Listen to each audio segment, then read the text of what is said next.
Kementerian Pendidikan Malaysia merujuk kepada definisi keciciran iaitu murid warga negara Malaysia yang berada dalam sistem pendidikan bersekolah tetapi keluar daripada sistem sebelum tamat tempoh pendidikan.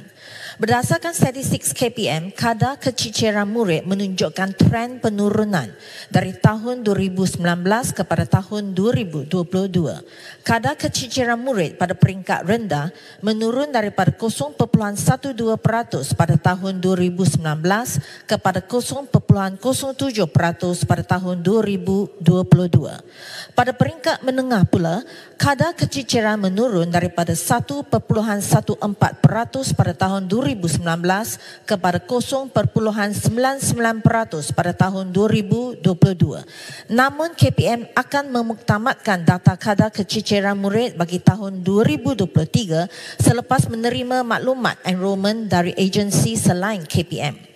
Bagi tempoh 2019 hingga 2022, pada peringkat sekolah rendah, keciciran murid yang melibatkan tahun 3, tahun 4 dan tahun 6 menunjukkan peningkatan, manakala tahun 2 dan tahun 5 menunjukkan tiada keciciran murid dan penurunan dalam tempoh tersebut. Pada peringkat sekolah menengah pula, berlaku peningkatan kadar keciciran murid bagi tingkatan 2 dalam tempoh tahun 2019 hingga 2022, manakala terdapat penurunan kadar keciciran yang melibatkan tingkatan 3, tingkatan 4 dan tingkatan 5 dalam tempoh berkenaan.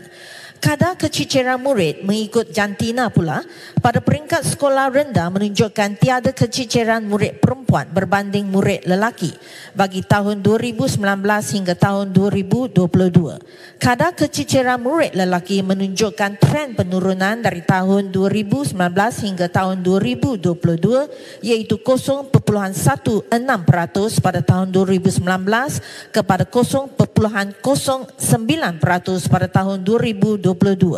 Pada peringkat sekolah menengah pula, kadar keciciran murid lelaki menunjukkan penurunan berbanding kadar keciciran murid perempuan yang meningkat dari tahun 2019 kepada tahun 2022. Pada tahun 2019, kadar keciciran murid lelaki mencatatkan 0.72% berbanding 0.29% pada tahun 2022.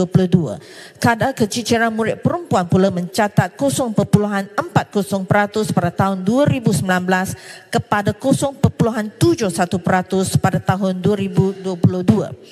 Untuk makluman, berdasarkan rekod dalam sistem aplikasi pangkalan data murid dari tahun 2019 hingga 2023 didapati sebab utama murid berhenti adalah tidak berminat ke sekolah, bekerja, masalah keluarga, berkahwin dan sukar ke sekolah disebabkan faktor jarak. Untuk maklumat ahli yang berhormat, KPM telah menyediakan sebanyak 18 jenis bantuan persekolahan bagi tahun 2023 yang terdiri daripada 13 jenis bantuan khusus dan 5 jenis bantuan umum. Bantuan ini turut diagihkan untuk murid yang tercicir akibat kemiskinan seperti biasiswa kecil persekutuan, rancangan makanan tambahan, kumpulan wang amanah pelajar miskin, bantuan awal persekolahan, bantuan makanan asrama, bantuan perjalanan dan pengangkutan murid asrama dan bantuan pakaian seragam badan beruniform.